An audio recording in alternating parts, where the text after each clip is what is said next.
Okay દીપકાજી. 9th April કોઈ પણ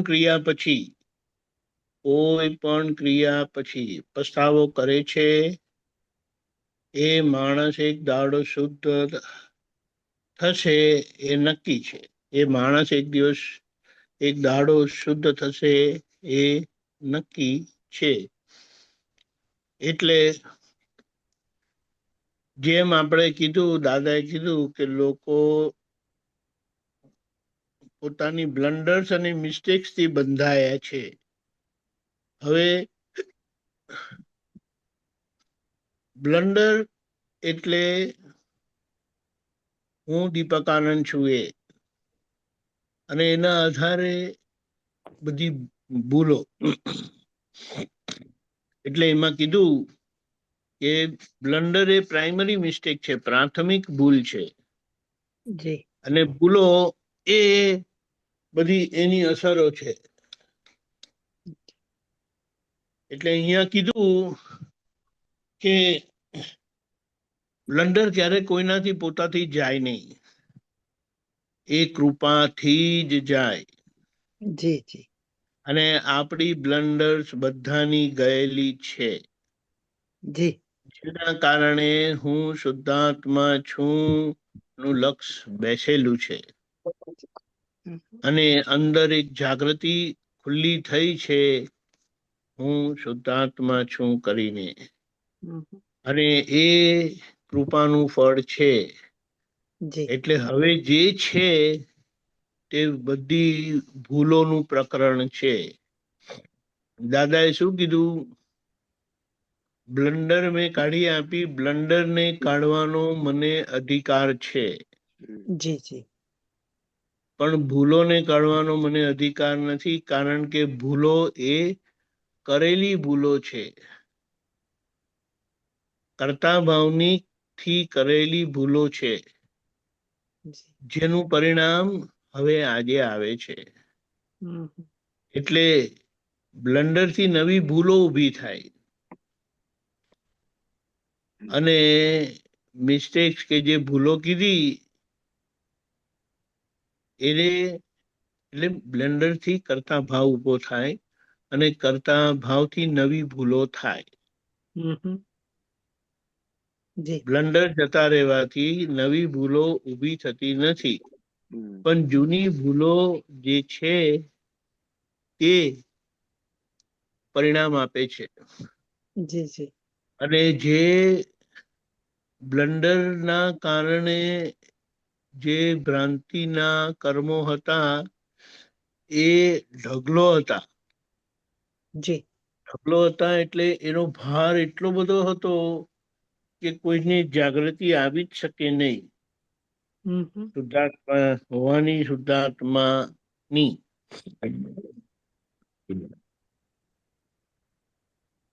એટલા માટે એ અજ્ઞાનનો ધક્કો વાગ્યા જ કરતો હતો ને આપણી ભૂમિકા અનાદિ અનંત હતી. એટલે અનાદિ કાળથી ભટકીએ છે ને અનંત કાળ સુધી ભટકતા રહીશું, એવી હતી. અને આ જ્ઞાન મળવાથી સ આદિ શાંત ભૂમિકા, વચ્ચેની ભૂમિકા એને કે છે સાદી શાંત. એટલે સ આદિ જાગૃતિની આદિ થઈ, સ આદિ શુભ આદિ થઈ, શરૂઆત થઈ.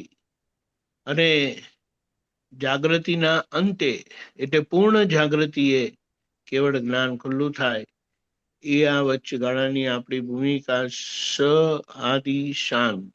હવે એમાં આ શુદ્ધિકરણની પ્રક્રિયા થયા કરે છે, કારણ કે પેલા ભ્રાંતિના કર્મ કૃપાથી જવાથી જે જાગૃતિ ખુલ્લી થઈ તે આપણી પાસે પસ્તાવો કરાવીને જ રહી છે. એટલે વ્યવહાર શુદ્ધિનો માર્ગ જે છે, નિશ્ચય તો અસ્પર્શ છે. અસ્પર્શ એટલે એને કોઈ અડી શકતું નથી, એને કોઈ નડી શકતું નથી, એના પર કોઈ ડાઘ લાગી શકતો નથી. એ તો પરમ સુખના ધામ છે જ, પરમાનંદી છે જ.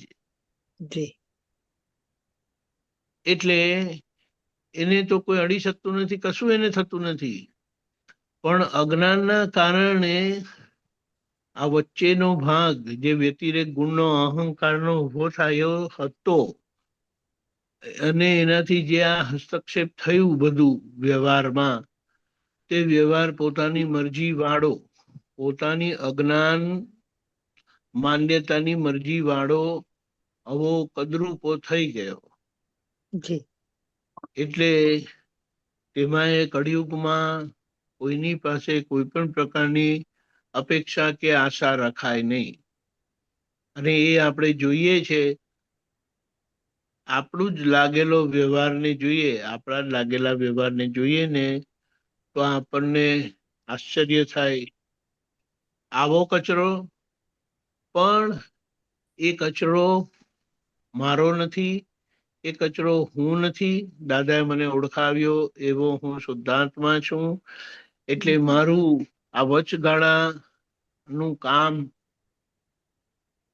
આજે એમાં હું આવી ગયો છું કે વચગાળાના કામમાં હવે જે અજ્ઞાન પ્રયોગો થયેલા તેના ઘણા ખરા પરિણામ તો આ જ્ઞાનના પ્રભાવથી ભસ્મીભૂત થયેલા છે.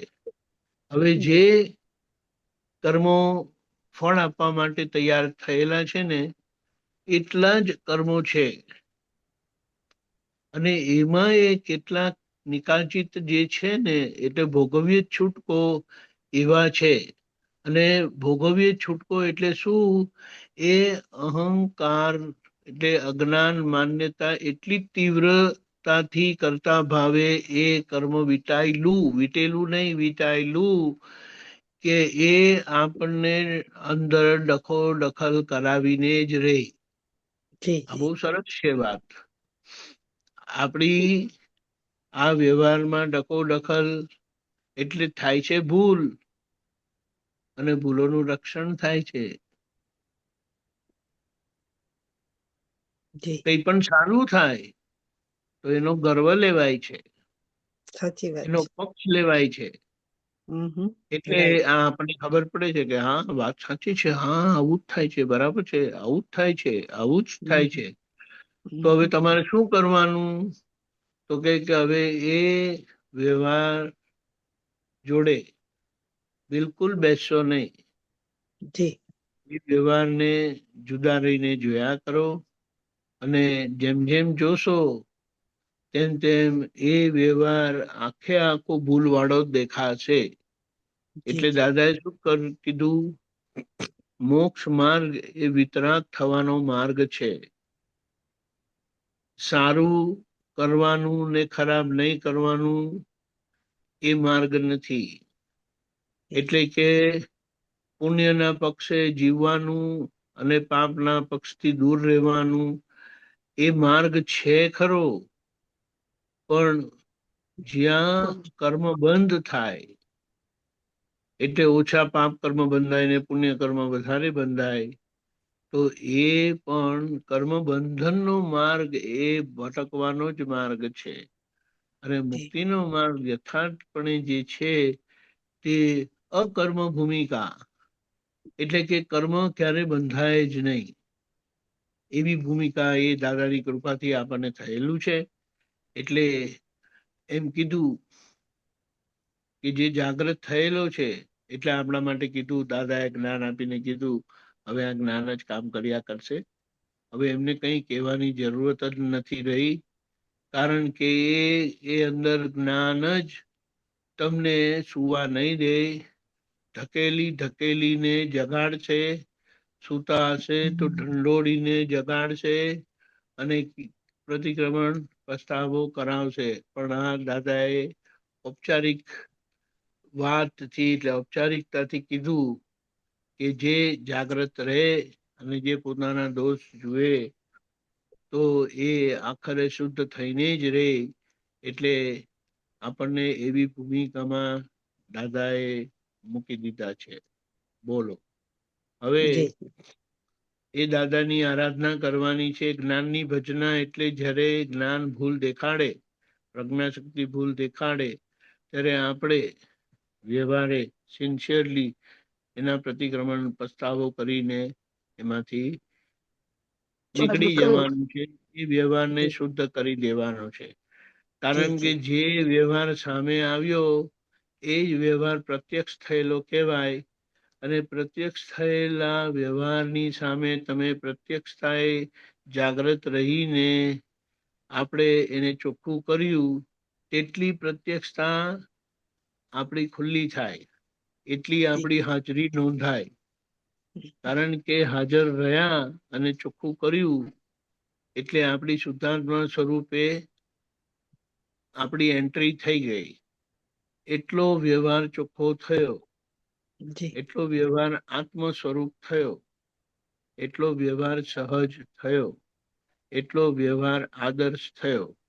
એટલે આ જ્ઞાન આપણને બહાર પ્રેમ સ્વરૂપ બનાવે અને અંદર વિતરાગ બનાવે. જી જી આવા ગજબના દાદા આપણને મળ્યા છે અક્રમ સ્વરૂપે. તો એને આપણે માણીએ, જીવી જાણીએ, અને જ્યારે ચોખ્ખું કરવાનો મોકો મળે તો આપણે એને જતો કરીએ નહીં. જય સચ્ચિદાનંદ. જય જય સચ્ચિદાનંદ. સચ્ચિદાનંદ. જય સચ્ચિદાનંદ. નિશાન. જય સચ્ચિદાનંદ. Oh, હસમુખાનંદજી ભાવ. જય સચ્ચિદાનંદ હસમુખાનંદજી. જય Sachchidanand. Okay. Nishan, we can start. Okay. પ્રાતઃ વિધિ. શ્રી સિમંદર સ્વામીને નમસ્કાર નમસ્કાર નમસ્કાર. શ્રી સિમંદર સ્વામીને નમસ્કાર નમસ્કાર નમસ્કાર. શ્રી